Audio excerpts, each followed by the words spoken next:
Live from the Ken and Valerie Baker studio at WHYY, this is Studio 2. On a Wednesday, it is January 14th. Friends, welcome on into the program. I'm Cherry Gregg. And I'm Avi Wolfman-Arndt. For decades, politicians have talked about family values, but now a new report from the Heritage Foundation says the American family isn't just changing, but they claim it's in crisis. Marriage is down, birth rates are falling. The U.S. is now below its replacement rate when we talk about birth rates. Meanwhile, young adults are waiting longer to partner and to have kids, and some are opting out altogether. This report argues that this isn't just a personal choice problem, but a national emergency. And they say that government should step in to restore marriage, encourage childbirth, and reorder how Americans form families. And so we're going to talk about this. We're asking, is the American family really at a crossroads? And if so, who gets to choose the road forward? We have a couple of really smart guests with differing viewpoints who will help us explore this topic. And we would love to hear from you, our listeners. Our questions of the day are, why are Americans having fewer children? And what do you think could change that? The number to call is 888-477-9499. The email is studio2@whyy.org. And if you're watching on Facebook or YouTube, put your comments in the chat. Yeah, those questions again. Why are Americans having fewer children? And what do you think could change that? And I'll note, this is not just happening in America. It's happening in almost every developed country around the world. So if your prescription is America specific, if your analysis is America specific, defend that, right? Because it's not just happening here. Why are Americans having fewer children? What do you think could change that? 888-477-9499. Email studio2@whyy.org. Trio of news stories, Avi Wolfman-Arndt. Let's dive in. Several University of Pennsylvania faculty and student groups are joining the university as it resists attempts by the federal government to obtain information about Jewish students and staff. Now, this conflict dates back to July. The Equal Employment Opportunity Commission subpoenaed Penn asking for info on workplace anti-Semitism complaints and membership lists for various Jewish-related campus groups. That's according to the Daily Pennsylvanian. The government says that it's doing this as part of its broader effort to root out anti-Semitism on college campuses, but the university has not complied. And this week, several groups representing staff and students at Penn filed a motion to become co-defendants in this case. They say they are disturbed by the government's efforts to get personal information on Jewish campus members. Professor Stephen Weitzman, a member of Penn's task force on anti-Semitism, told The Guardian that this action, quote, instills a sense of vulnerability among Jews. He continued, quote, part of what sets off alarm bells for people like me is a history of people using Jewish lists against Jews. Yeah, I mean, a lot of these groups, they're like, hey, we recognize that there's this effort to root out anti-Semitism, but they want to feel supported, not threatened. And you can understand that, right? Because this is also a legal issue. And the ACLU says that these subpoenas from the EEOC would require that Penn give personal phone numbers, people's personal emails, their home addresses. And this kind of goes against established law. I mean, during the civil rights era, people would ask for NAACP lists, and they fought to make sure that those lists were not disclosed. Why? Because it could have a chilling effect on whether or not people join organizations that are religious or that could become political targets. And so they want to protect the members of these groups. And, you know, it may feel very triggering to people in the Jewish community who go back, you know, years and years. They remember the Holocaust. They remember some of the attacks against Jews. And so, you know, folks are drawing that line in the sand because they don't trust what could happen in the future with this information. Yeah, and I am curious for the perspective of all of the donors, many of them Jewish, who essentially organized and orchestrated an administrative coup at Penn a couple years back, got the president fired. Yeah, remember that? Made the board president step down. They said they were doing that because they were worried about anti-Semitism at Penn. Here you have a lot of Jewish campus members saying they don't feel safe because of this request. I haven't heard, maybe they've said something. I haven't heard anything from that group of donors about these requests. Mark Rowan being the most significant of those donors. If they've said something, I haven't seen it, but I'd be curious why they haven't said anything about this. Yeah. Interesting for sure. We're going to go over to New Jersey because it's getting a little greasy over there. The owner of the company behind Taylor Ham, yes, the pork roll, is under fire amid racy new allegations in a growing list of lawsuits. This latest suit, according to NJ.com, was filed by an executive who worked at Taylor for 44 years. He alleges that the company has dirty food production areas, that the owner launched a campaign to force out highly paid workers, and that she sent a risque photo of herself in lingerie and threatened to fire him if he didn't lie in bed with her during a meeting at her home.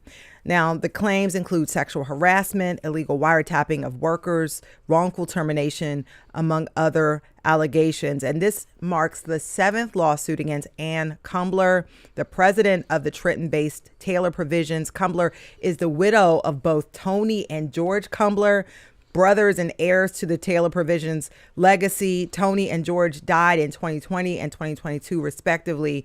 And as I mentioned, this is the 7th suit. 6 other suits have been brought by former employees or their representatives since August of 2024. So a lot of some stuff going on over there at Taylor Provisions. Is pork rolls, best known for that. So yeah, well, the big division in New Jersey is whether you call it a Taylor ham or pork roll. If these allegations are correct, I think maybe I'll go with pork roll from now on because these are some really disturbing allegations. 7 lawsuits against Ann Kumbler, who's now the president of Taylor Provisions. And she's only been president since 2022. For a short time. So that's a lot going on. The latest lawsuit is from an employee who's like a lifer at the company, been there for over 40 years. Doesn't seem like the type of person who would be like trying to damage Taylor's reputation. Now, of course, you got to prove all the stuff, court of law, et cetera, but it certainly looks like a mess of someone's making. So we'll see what happens. Yep. Final story here. According to the Philadelphia Inquirer, the Sixers and Comcast are planning to demolish about half a block of buildings across the street from the Fashion District on Market East. The idea here is to turn this lot, once demolished, into a pop-up space in time for the summer so that during the semi-quincentennial celebrations and the World Cup, it could be used for some sort of pop-up thing or things. Now, what's going to happen after that, we really don't know, and it's just part of the broader uncertainty swirling around this historic stretch of Philadelphia.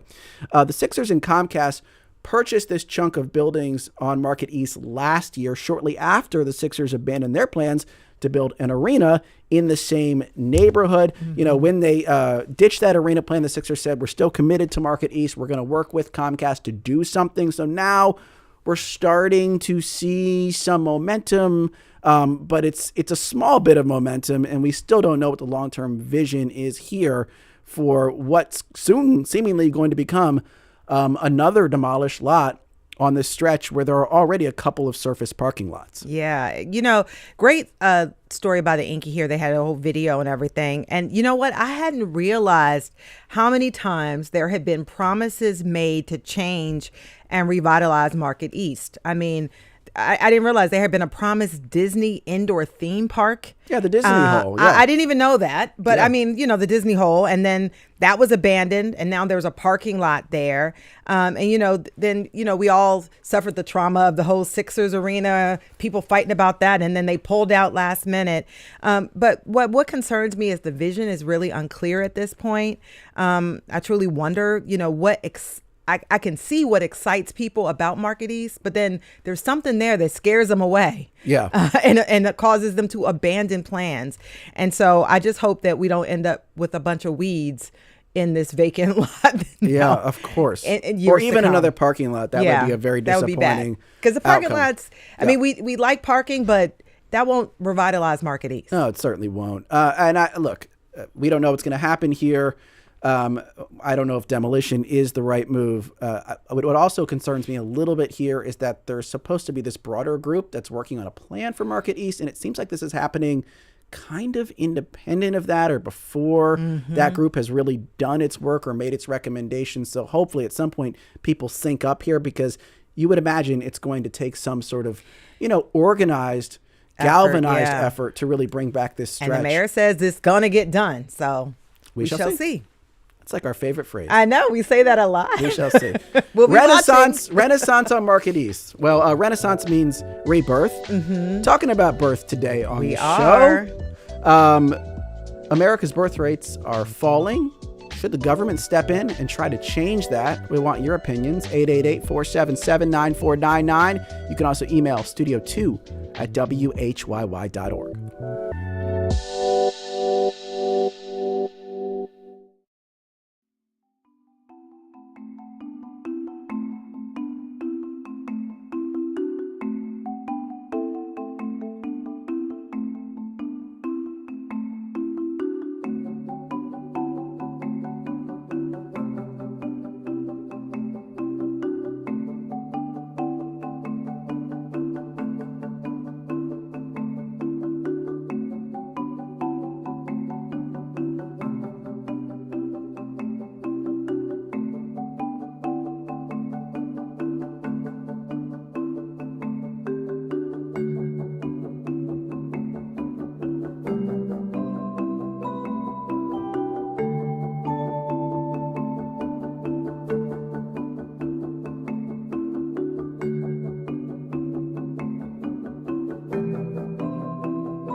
Welcome back to Studio 2 here on WHYY. I'm Cherry Gregg. And I'm Avi Wolfman-Arendt. Fewer Americans are having kids. Fewer are also getting married. While the decline in birth rates is a global phenomenon, government officials in the U.S. and others have voiced concern because here in America it is indeed below replacement levels.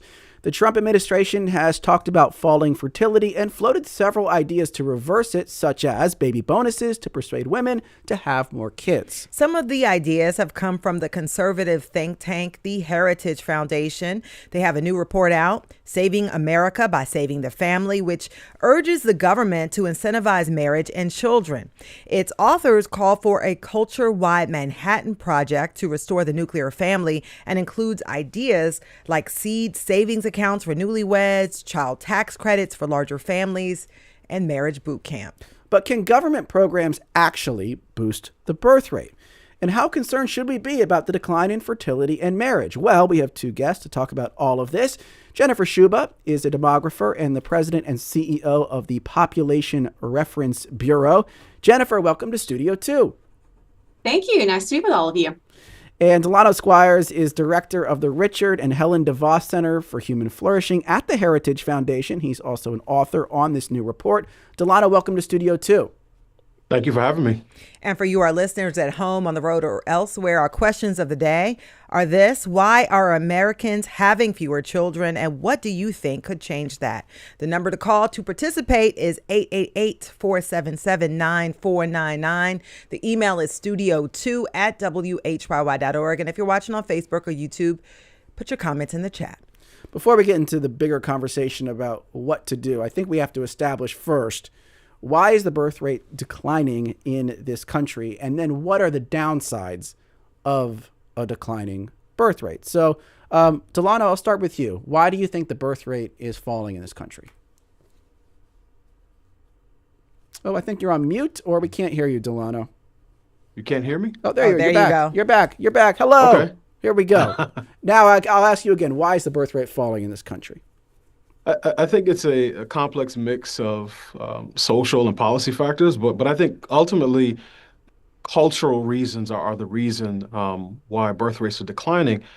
Part of this is as nations move from agricultural to industrial, you do tend to see birth rates decline. But I would argue that particularly in the last 60 years, what we've seen is that family has been cast as a drag, particularly on women and their careers. Children are talked about as a burden, oftentimes.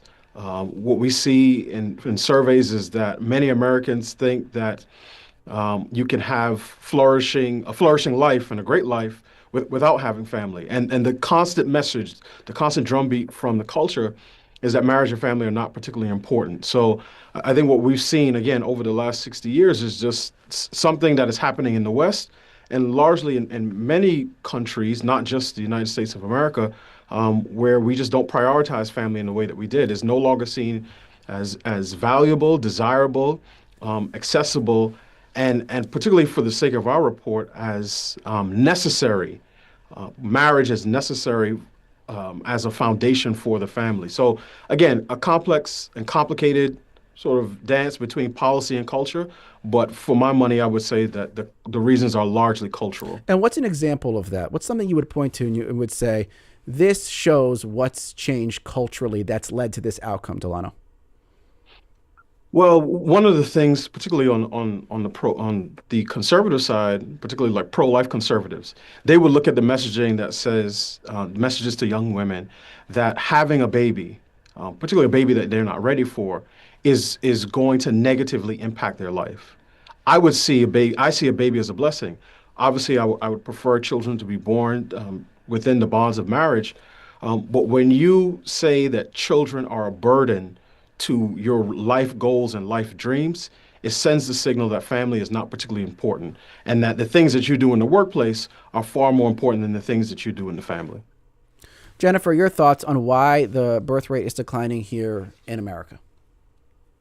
I think the first half of what Delano just said, we see that in evidence, certainly, that there really are shifts in terms of values, where people place their values. Do they see getting married and having children as necessary steps to lead a fulfilling life, or do they see them as maybe nice to haves? So a part of it, really, I would say we do see that those shift in values, not just here, but in other countries in the world. Because one thing for us to note is that this is actually really a global phenomenon.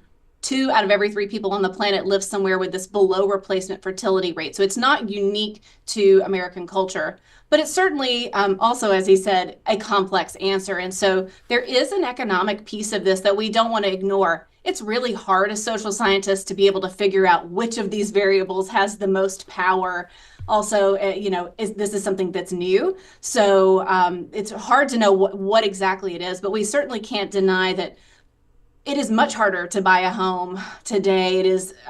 We do see people struggling in terms of student loan debt and other economic constraints that are holding them back from having the number of children that they want. So at the same time that we want to recognize there's been a value shift, we should also recognize that there are factors holding people back from having the number of children they desire. They might like to have more, we see in surveys, than they are having. And so that's a space where I think we can also have a conversation about what the policy options look like there. By the way, Joanne Fisher says affordability of homes and childcare, paid parental leave, attention to ensuring a sustainable future. I want to bring in a caller. We have Lori from Norristown, Pennsylvania on the line. Lori, you're on Studio 2. What's your question or comment?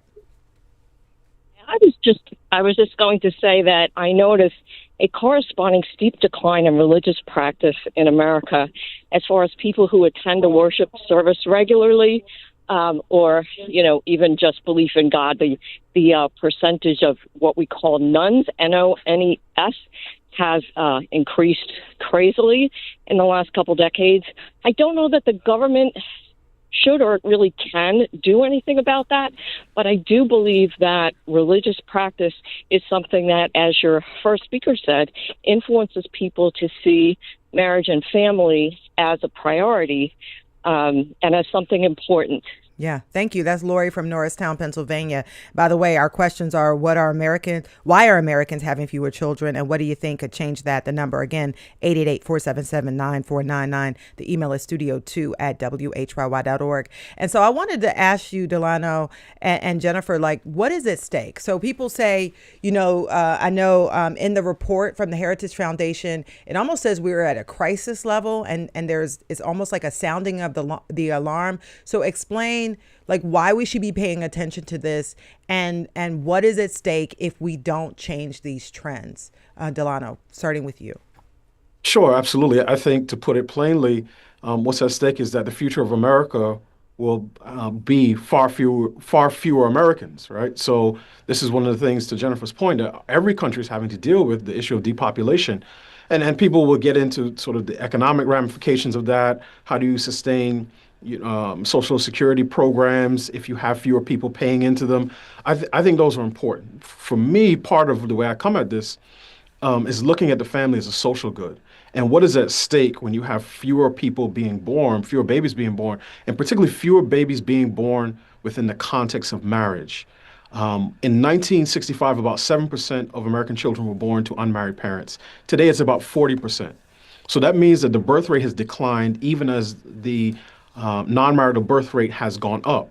And what that means is what's at stake is that the future of how we think about family will completely change. You're going to have more people, not only who don't have siblings, who don't have first cousins. You're going to have more adults who don't know the joy of becoming a grandparent. You're going to have more kids whose definitions and understandings of the family home, the family car, the family vacation, a family business, and even a family reunion will be drastically different because how we come to define and think about family is going to be different. So while there are economic and political ramifications, I tend to focus more so on the social and cultural ramifications.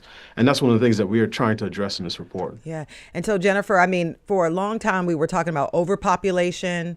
And now all of a sudden there's the talk that we're at a crisis level when it comes to underpopulation. So is there a crisis? Explain to me what's at stake here. I like the way you set that up because it always reminds me of Goldilocks, right? There's like the porridge is too hot, the porridge is too cold. Maybe it's never just right. Never just right, yeah. That's right. And I think that is the question.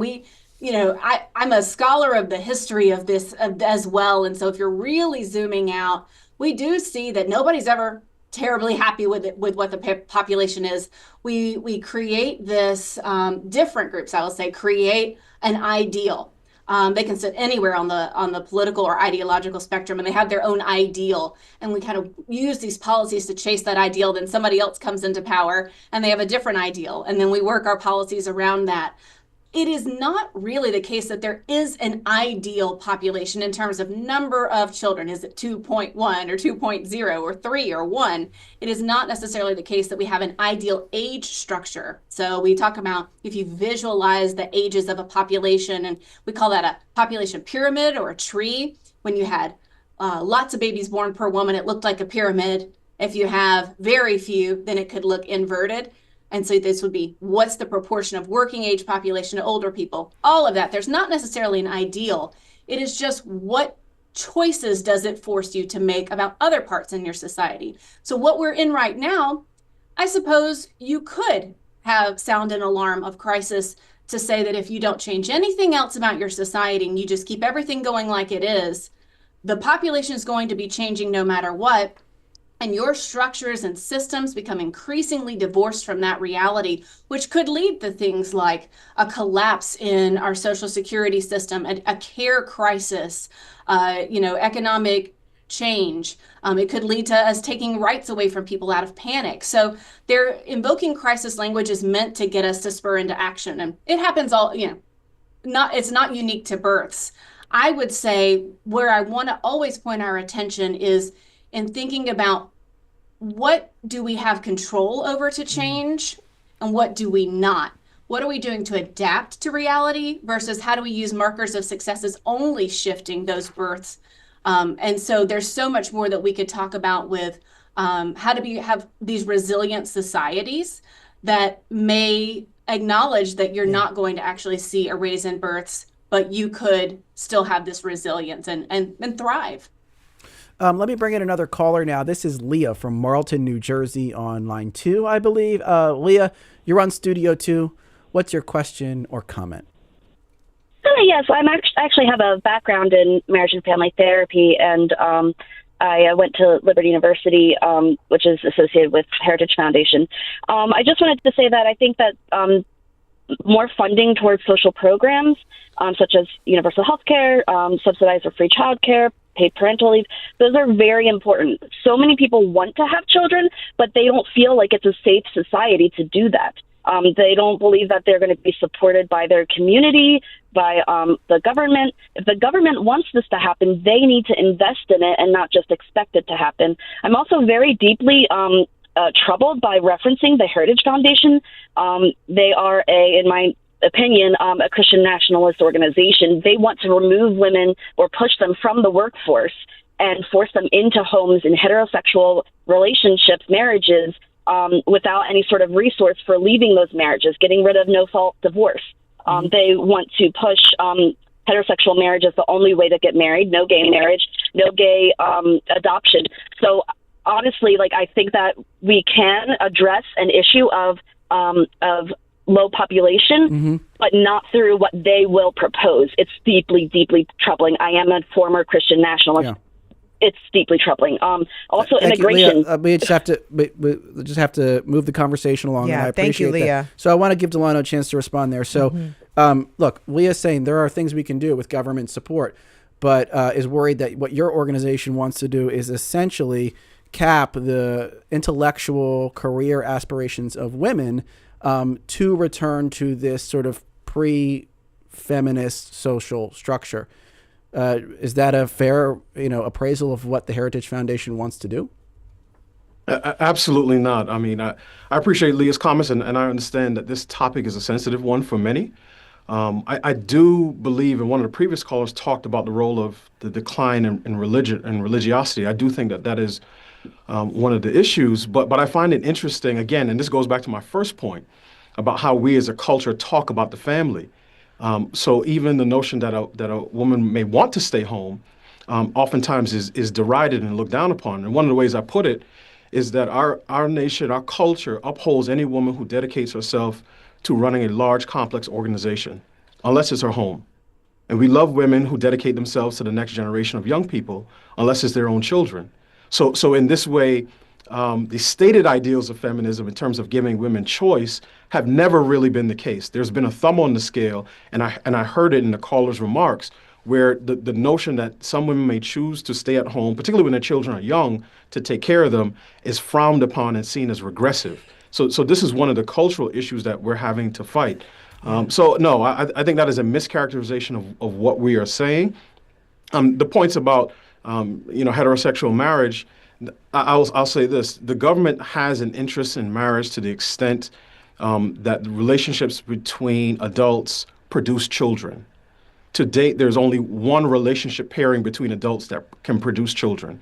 And every single person, all of us involved in this conversation, every child that's born in this country, is the living embodiment of exactly one man and one woman. So our interest in talking about adult relationships is in the context of what is best for children. And I think part of what we're trying to do with this report is turn the cultural conversation about the family from what adults desire to what children have a right to. So when we talk about rights as it relates in the home, every right comes with a corresponding obligation, and children have a right to the affection, protection, and direction of the man and woman who created them. I don't think adults have rights to children that they have not created. Wait, I just want to make sure I understand. You're saying that a homosexual couple, they can produce a child through all sorts of different means, and they can adopt a child. So I'm just trying to understand the point there. You're saying that would not be in the government's interest because ... I'm saying that whether it's two men or two women cannot create a child naturally. They can use reproductive technology to do so. Some may adopt children. Some may go the route of surrogacy. All of those things are downstream, particularly if you're talking about children who have already been born, are downstream from the relationship between one man and one woman. So what we're saying is that the government's interest really is in the protection of children, and those children come about from one type of adult relationship pairing. So we're not taking a position in this report on the status of Obergefell, or other issues and of that sort. But I think so much of the conversation around the family starts with, what do adults desire? What do we want? What makes us feel good, as opposed to what children need? And that's what I'm trying to get at with respect to her comments. And so I think the question now becomes, is the government the right entity to sort of get involved in decisions around family, around whether people marry, around whether and how many children people have? And so, I want to get your take on that, Jennifer, before we invite Delano to sort of lay out the report's recommendations. So what are your thoughts about government being the entity, the force to sort of change this trend that we're seeing? Yeah, I was thinking about that with your comments, Delano. And, if we take out this particular report that we're here to talk about and just think broadly about, should bureaucrats be in the bedroom? I mean, we do see that if we accept that they should be in the bedroom, we have to then accept that no matter what their politics or ideology is, they should be in the bedroom. And so, that's the first question, which I actually, when we look around the world, we do see that governments looking at the body, the family, as spaces that they could politicize. And it always works out for some groups and never works out for other groups. And those groups just shift over time. It's back and forth like a game of ping pong. So it's the right question to ask, to say, should they be in there at all? Because it's always going to be, if this vision comes to light now, then this vision might get knocked out later. And we'd have to just be equally okay with both sides of this. That's very tough to look at. So I would like to point us also to saying governments are not the only players out there, particularly if we take this point that we started our conversation with about culture, and what role do culture and values play in family formation. Government is not the best at setting culture. Sometimes they can, of course, put policies in place that lay the groundwork or smooth the path for this. But we've got, how do individual communities address these issues, or think about building communities that, again, could be resilient no matter that population change? That doesn't have to be a national government solution. How do we think about, in many other places in the world, different corporations have actually worked to set that corporate culture all the way into the family. I actually just had another book come out in November where I looked at Japan and how companies there had, in the post-war era, really tried to actually shape the family around certain sets of values, and all the way down to, how many children would the ideal family have? And I'm not advocating that as a model, but I'm just saying we don't actually have to be so narrow-minded as to only think that the national government's the scene setter. Yeah, and thank you for that, Jennifer. And Delano, I want to give you like a minute or two to sort of lay out why you think the government should be the entity to sort of help reverse this trend of declining birth rates.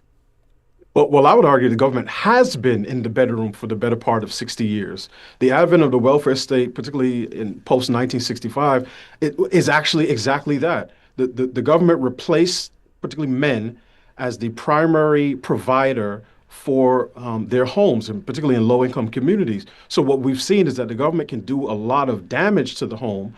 It is an open question, and I think Jennifer and I would agree on this, on whether the same government that can deconstruct can actually rebuild. The argument that I'm making, that we're making in the report, is that the government has a limited role to play in that reconstruction process. And I'll give one quick example. There's nothing that would stop, let's say, the local government in Philadelphia from running ads across the city that say, in this town, we put marriage before carriage. Is that going to turn around the non-marital birth rate and make more people get married? No, but it sends a signal. It's a seed that can then be watered by some other institution. And it sends a signal that the government sees value in the formation of families that goes back to that old schoolyard rhyme. First comes love, then comes marriage, then comes baby and the baby carriage. What the government has been doing is saying, no, we will step in and be the provider in the home. And we've seen the results of that over the last 60 years. And sort of on the flip side of this, we had a caller earlier, and we've got more lined up. We'll get to you soon. We had a caller earlier talk about expanding the social safety net as one potential solution to this, whether that has to do with childcare, healthcare, et cetera. But I will point out there are some like Nordic countries with very vast social safety nets that also have very low fertility rates, Denmark being one of them. TFR there is around 1.5, well below replacement. I suppose, Jennifer, with about a minute before the break, is there any evidence that expanding the social safety net does indeed encourage fertility? No, and the examples that are usually cited, we can get they're temporary blips and not a sustained turnaround. But what I do think we could perhaps tee up for the second half is saying, well, maybe they don't increase the number of births, but maybe they do actually even strengthen the family or support families in more meaningful ways. And so there's plenty for us to talk about. As long as we're not making our marker of success whether or not that birth rate goes up, we're making it about well-being and support.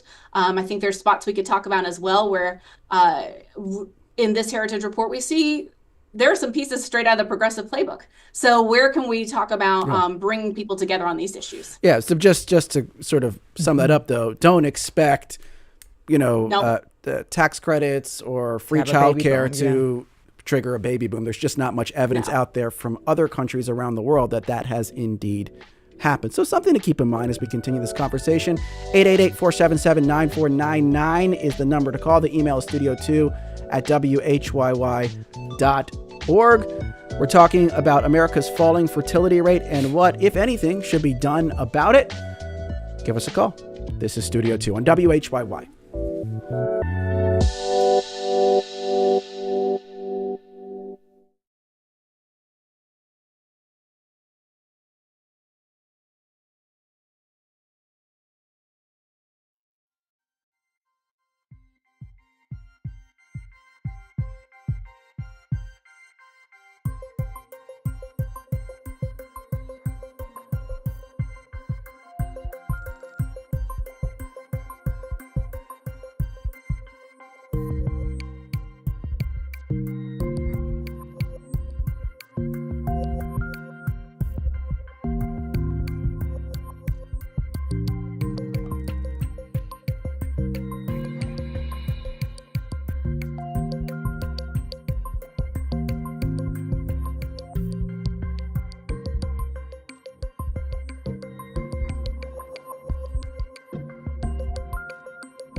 And welcome back to Studio 2 on WHYY. I'm Avi Wolfman-Arent. And I'm Cherry Gregg. We're talking about America's declining birth rate and what can and should be done about it. With us today are Jennifer Shuba, President and CEO of the Population Reference Bureau, and Delano Squires, Director of the Richard and Helen DeVos Center for Human Flourishing at the Heritage Foundation. And we want to hear from you this hour. Why do you think Americans are having fewer children? What do you think could change that? Give us a call, 888-477-9499. Email studio2@WHYY.org, YouTube, Facebook. How you doing? Drop a comment in the chat. So we've been getting a lot of emails and comments. Chuck says cost of living. Both parents need to work to support the same lifestyle their parents and grandparents had with just one member of the household working. Elaine says the government must do the hard work of fixing childcare and health care to allow couples or singles to consider creating or expanding a family, and fix immigration to allow working families to come and contribute to America. We want to bring in another caller. We have Rose from Pensport on the line. Rose, you're on Studio 2. What's your question or comment? Hi. Yeah. So I'm a queer woman married to a woman, and we have a young child. And so I sort of dispute the idea that queer people are not involved in increasing the number of babies that exist in the United States. So that's one thing. But a huge part of the reason that I chose to have a child with my wife is that, like, we have an equitable distribution of labor in our home, which is not something that I have ever had with male partners, and it is not something that I see from many of the male partners of other mothers of young children that I know. So, the idea that, like, culturally we need to be more open about children, we also need, as part of that cultural shift, to, like, distribute some of the responsibility for those children, especially because there isn't the economic possibility at this time to, like, be a one income home. Like, that's not, as many commenters have pointed out, like, that's not possible right now. So as long as that's not possible, then childcare and home stuff needs to be equitably distributed, and it just isn't. Yeah. So it makes sense to me that, like, why would you have a child when you are working just like your spouse, and then all of the stuff that is related to that child falls on you because your spouse isn't going to pick up that slack. Thank you. That's Rose from Pensport. I want to now direct that to you, Delano Squires, from the Heritage Foundation. I am curious because we have a lot of comments on that effect, like there's this disproportionate impact on women who are trying to work and raise children along with partners, whether their partners are male, female, whatever, and that is a big hurdle for people. Is there anything that you think culturally or governmentally can be done to ease that burden? Well, that's a great sort of segue to some of the policies that we promote and put into the paper. So one of them, we talk about what we call the nest credit, right? So this is a credit that would be for newlyweds, but it would build on the existing Trump accounts that are about $1,000 at the birth of a child. This would be $2,500 at the birth of a child.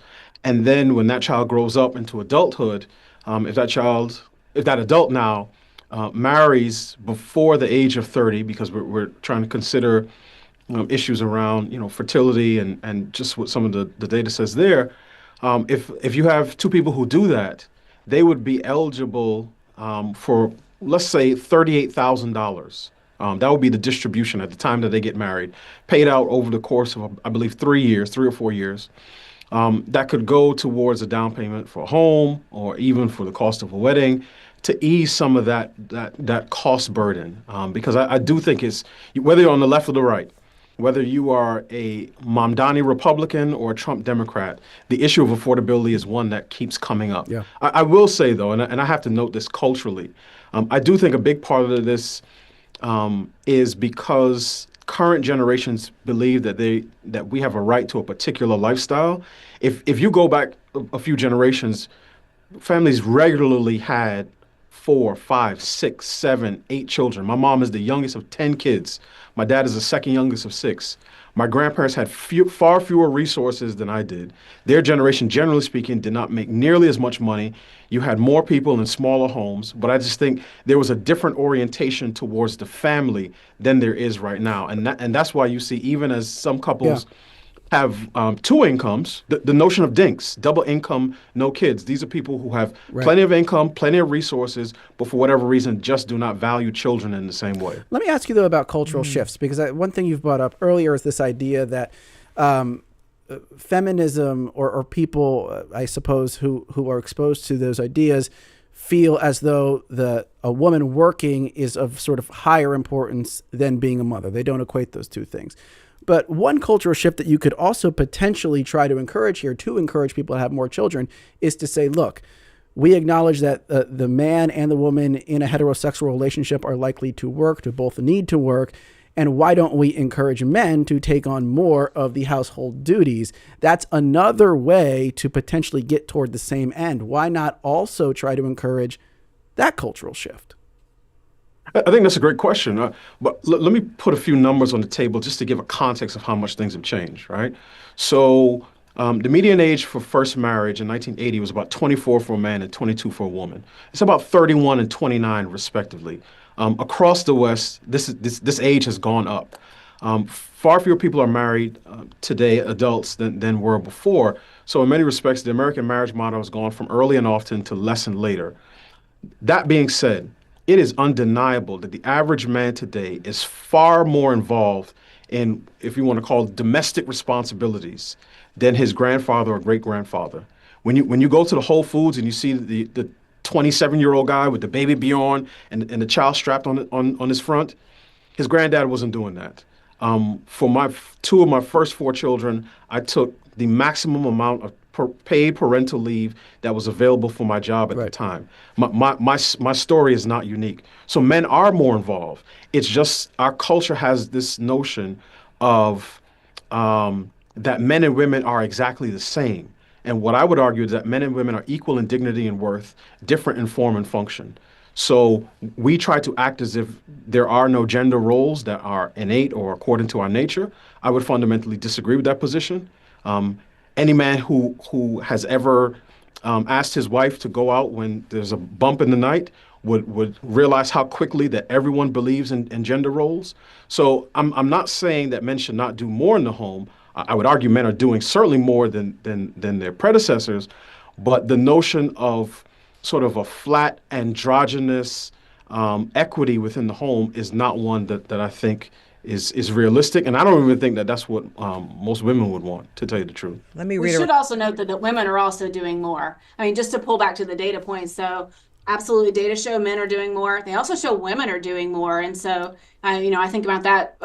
Thought about it last night when I couldn't get my middle schoolers to bed, just how many more hours a day women are spending with their kids. Even women in high paying jobs are spending more time with their kids than stay at home moms would have been in the past, like my mom. So everybody's doing that more. Actually does speak to your comment earlier, Delano, about intensive parenting and maybe even our expectations around that, or actually that's in the report, but this idea of this intensive parenting thing. But we do see this inequity around the world with the number of hours that men or fathers spend with their children versus women. Where it gets a little interesting on the global front is even if you have a more equal division of labor at home, like in some Scandinavian countries, it doesn't necessarily mean that there's a very high fertility rate. However, in Asian societies, for example, looking at Japan, South Korea, there is an even more unequal division of labor in the home, and we see the lowest fertility rates in the world. So we don't want to pretend like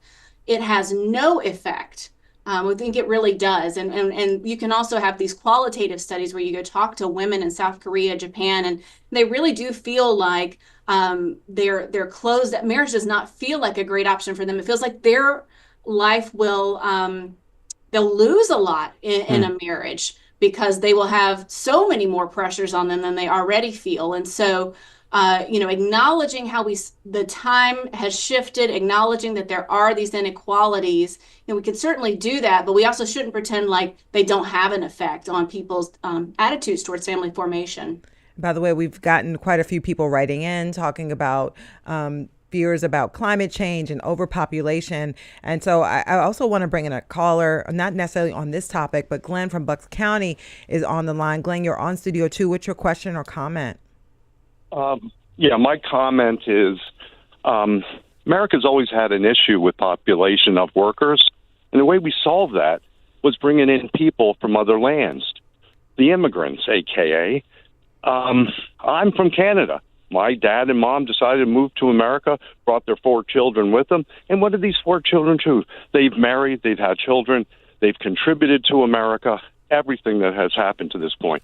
The problem is current people just want to run all these people out of here. They want them out. The infamous, the browning of America, the replacement theory. Come on, people, give me a hand. These are people here to help us, to help this country to grow from all these lands. That's what makes America great. Is because of what we've become and what we don't want to become at this point. Thank you so much. Thank you, Glenn from Bucks County. So I do believe the research backs up, Glenn, that one of the sort of ironclad ways to boost population, if you're worried about the economic downstream effects, and also to boost the fertility rate, is through immigration, through migration. I believe in this country, non-Native Americans have a fertility rate of 2.19, which is above the replacement level, just barely. I guess, Delano, for you, why wouldn't that be a recommendation in the report if indeed the idea is to encourage fertility and population growth? Mainly because it's not a sustainable recommendation, right? There are going to be people who want to have, debates about how mass immigration just changes sort of the culture of a nation. I think those are legitimate. But on this particular issue, one of the things that is evident is that when immigrants come to this nation, they tend to be assimilated into the family culture of America. So the non-native born population may have a fertility rate of 2.1. My question would be, okay, what about their children and their grandchildren? Those generations are not having 4, 5, 6 kids as a general rule. So I don't think that this is a sustainable way. And then I also think all it does is it papers over what the issue is, right? Children in and of themselves embody a sense of hope for the future of their parents. And one of the callers mentioned climate change, and one of the things that we've seen is that the issues around climate change and the future of the country, the future of the world, are often listed as reasons why people don't want to have children. So this is largely a cultural issue. Last thing I'll say really quick is that there's been some research, qualitative studies, that show that women, there's a professor from Catholic University named Catherine Pacolic who wrote a book where she interviewed women in highly religious communities. And those women tend to have, large families. And one of the things that they talk about is how their faith drives their desire to have a family. They see children as a blessing and not a burden, to the extent that the culture is becoming less religious, and obviously more political, and filling that hole with, I would argue, oftentimes partisan politics. I think that's one of the reasons that people are more pessimistic about the future and therefore having fewer children. Yeah. Jennifer, real quick, can you just respond on immigration and what it does, what sort of the demographic impact of it? And I'll also note, I believe another way in which but fertility rates often go up is through restricting access to contraception. So the other side, maybe the political spectrum, but from what I've read, those are two ways in which you can change the trajectory of a country's fertility rate. Am I right? Wrong there, Jennifer? Love it. You're tossing me both immigration and contraception access. Is it like, here's a couple of softballs. These are no big deal. On the immigration piece, I think Delano makes some points are really grounded in evidence there that immigration is not going to be something, and demographers realized this decades ago. I know when I first started studying this issue in the early 2000s, there are reports from demographers looking out at the European population changes and saying, you basically have to take in the population of Europe in order to prop it up. So, if you're talking about, again, what is it we're trying to shift here? Is it just the number of people in a particular society? You just have to have a politically infeasible volume of people coming in for that. However, when we think about adapting to this world where we've seen these population shifts, lower fertility rates, slower growing or not growing at all populations, immigration is one of the things that is on the menu. And certainly you can cook your chicken a lot of different ways, right? So you can say, we want to bring in people with these sets of skills, or we want to bring them in temporarily, or we want them to come in and form families here. There's so many different forms that could take. It's on the menu for societies around the world, and each of them are sort of choosing a particular volume of it based on what they feel is right for them with their broader economic and political systems. But it isn't going to solve everything if you're just concerned about the number of people. On contraception. Real quick on that one. We only have 15 seconds left. Yeah. Oh, on contraception, yeah. With that one, we certainly, if you took away the right to contraception, as we saw part of this happening in Hungary, you see maternal mortality rise, infant mortality rise. You can see, really a tremendous fall in terms of well-being for women and for families. And so, that's something that we'd want to be cautious to watch. Thank you so much. Jennifer Shuba, President and CEO of the Population Reference Bureau. Jennifer, thanks so much for your time today on Studio 2. Thank you. And same to you, Delano Squires, Director of the Richard and Helen DeVos Center for Human Flourishing at the Heritage Foundation. Thank you, Delano. Thank you. And thank you so much to Marjorie, Noreen, Sarah, and Jordan for calling in. We're so sorry we couldn't get to your call. You Looked like you had some great comments, and thanks to everybody who wrote in. This really struck a nerve today. And I also have to say thank you to our producer, Debbie Builder, our producer, Andreas Copes and Hazel May Bryan, also to Mike Schiffler, our visual producer, and to Al Banks and Tina Calicay, who engineered today's show. Our executive producer is Kevin McCory from Studio 2 here at WHYY in Philadelphia. I'm Cherry Gregg. I'm Avi Wolfman-Arent. We'll talk to you tomorrow. And tomorrow at noon, should life be less convenient? A columnist at The Cut recently made a pitch for resisting everyday shortcuts like Uber Eats and ChatGPT, an act that she dubbed friction maxing. The column is short, but it hits on a common anxiety. So tomorrow, we're asking an expert, best-selling author Nicholas Carr, what is lost when our priority is efficiency? That's tomorrow, and we'll see you then. But coming up next here on WHYY is Here and Now.